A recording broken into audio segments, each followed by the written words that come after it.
दोस्तों आज की वीडियो में हम बात करेंगे कि माघ चौथ तिलकुट चौथ कब पड़ने वाला है। तिथि को जानेंगे, चंद्रोदय का समय को जानेंगे और साथ में पूजा का मुहूर्त कब से लेकर कब तक रहेगा इसको भी जानेंगे।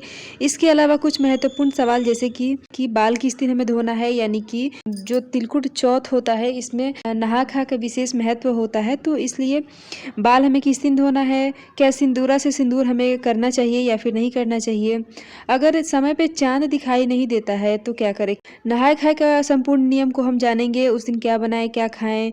बच्चा अगर नहीं है, जैसे कि संतान कोई भी नहीं है, लड़का हो या फिर लड़की, तो क्या हमें इस व्रत को करना चाहिए या फिर नहीं।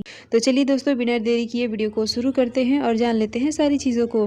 तो देखिए दोस्तों, सबसे पहले तो हम ये देख लेते हैं कि किस किस नामों से इसको जाना जाता है। तो देखिए दोस्तों, माघ चौथ जो है वो माघ के महीने में पड़ता है और माघ के महीने में कृष्ण पक्ष में पड़ता है। ठीक है, कृष्ण पक्ष के चतुर्थी तिथि को पड़ता है।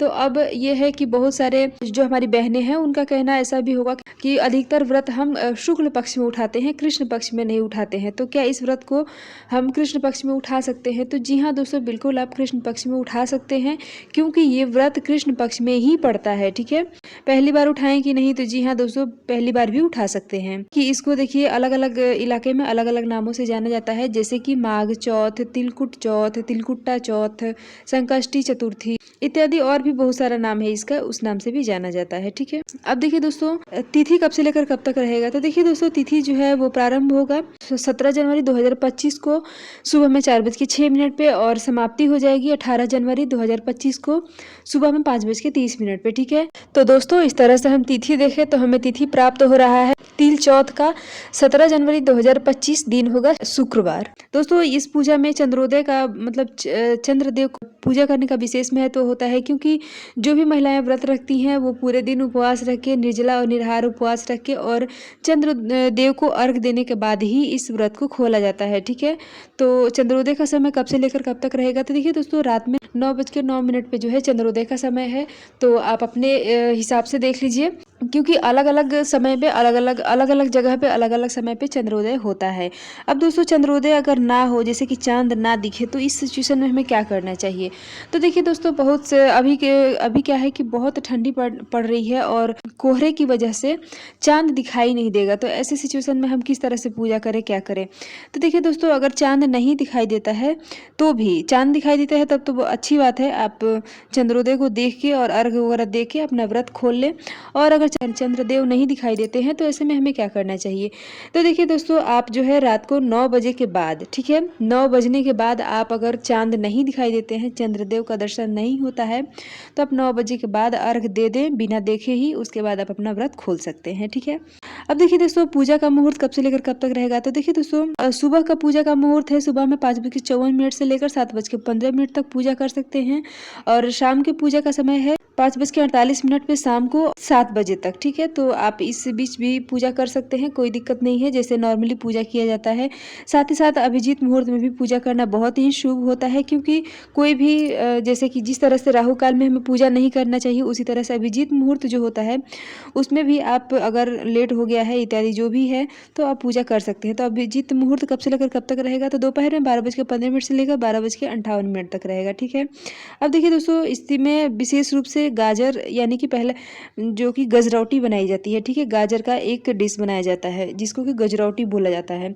तो अब अगर गजरौटी अगर नहीं बन पाता है तो बहुत सारे लोग जो है गाजर का कोई भी एक डिश, हलवा इत्यादि बना के और उसे भी पूजा पाठ में शामिल करते हैं। साथ में बेर चाहिए। ठीक है, प्रसाद के तौर पे साथ में चाहिए शकरकंदी, जिसको कि मीठा आलू भी बोला जाता है, तो उसको भी आप मतलब पूजा में ज़रूर लें और ज़रूर शामिल करना चाहिए। इसके अलावा काला तिल और गुड़ जो कि विशेष है, अदरक, काला तिल, गुड़।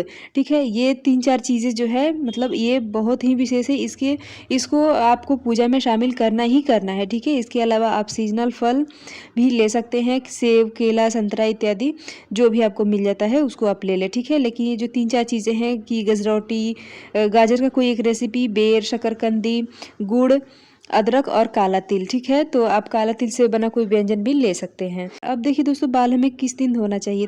तो अब दोस्तों देखिए, इसमें नहाय खाए का विशेष महत्व होता है। तो क्या गुरुवार के दिन हमें बाल धो के स्नान करना चाहिए? तो जी हाँ दोस्तों, बिल्कुल आप कर सकते हैं, क्योंकि व्रत त्योहार में इतना नहीं लिया जाता है। लेकिन अगर फिर भी आपके मन में कोई शंका संदेह है तो आप जो है बुधवार के दिन बाल धो के स्नान करें और शुद्ध सात्विक भोजन आप बुधवार से ही करें, यानी कि लहसुन प्याज इत्यादि आप ना खाएं बुधवार के दिन से ही, ठीक है। अब एक सिंदूरा से सिंदूर हमें करना चाहिए कि नहीं? तो जी हाँ दोस्तों, बिल्कुल आपके पास अगर सिंदूरा है तो आप सिंदूरा से सिंदूर कर सकते हैं और पीला वाला सिंदूर भी कर सकते हैं, ठीक है। और नहाय खाए का क्या नियम होता है? तो नहाय खाए का यही नियम होता है कि सबसे पहले हमें नहाय खाए करना होता है और नहा खा के हमें शुद्ध सात्विक भोजन करना चाहिए। और शाम के समय साग और मोटी सी एक लिट्टी बनाया जाता है, उसी को खा के और फिर अगले दिन हमें व्रत रखना होता है। और जिसमें से भी हम बनाते हैं अपने रसोई घर में, यानी मोटी लिट्टी और साग, उसको हमें अपने रसोई घर में 1 गिलास पानी के साथ ढक के रख देना चाहिए, ठीक है। तो यही नियम होता है नहाए खाए का, ठीक है। अब दोस्तों कि क्या बच्चा नहीं है, एक भी बच्चा नहीं है, तो ऐसी सिचुएशन में क्या हमें ये व्रत करना चाहिए या नहीं? तो देखिए दोस्तों, ये व्रत जो होता है ये संतान होने के बाद ही किया जाता है। पहले के ज़माने में कि पुत्र होने पे किया जाता था, लेकिन आज के समय में अगर आपकी पुत्री है, लड़की है, तो भी आप इस व्रत को कर सकते हैं। अगर लड़की दोनों है तो भी आप इस व्रत को कर सकते हैं, ठीक है। लेकिन अगर एक भी बच्चा नहीं है तो क्या इस व्रत को हमें करना चाहिए या नहीं? तो देखिए दोस्तों, इस व्रत को संतान वाली माताएं ही करती हैं, चाहे वो लड़का हो चाहे वो लड़की हो। अगर एक भी संतान आपको नहीं है तो आपको इस व्रत को नहीं करना चाहिए। हाँ दोस्तों, आप मनौती कर सकते हैं कि अगर हमारा मतलब हो जाएगा बच्चा, हमारी भी गोद भर जाएगी, तो हम अगले साल से इस व्रत को करेंगे। तो इस तरह से आप मनौती भी कर सकते हैं और उसके बाद इस व्रत को अगले साल उठा लें, ठीक है। तो अगर एक भी बच्चा नहीं है तो आपको इस व्रत को नहीं करना चाहिए। दोस्तों, सकट चौथ की संपूर्ण पूजा विधि क्या होती है, इसको भी आप हमारे चैनल पे देख सकते हैं। इसके लिए मैं वीडियो जल्दी ही अपलोड करूंगी। दोस्तों, उम्मीद करती हूँ कि सारी बातें क्लियर हो गई होंगी, और अगर वीडियो पसंद आया हो तो एक लाइक ज़रूर करें और इसी तरह की वीडियो के लिए आप हमारे चैनल को भी सब्सक्राइब करें। और मिलती हूँ इसी तरह से एक और नए वीडियो के साथ, तब तक के लिए बाय।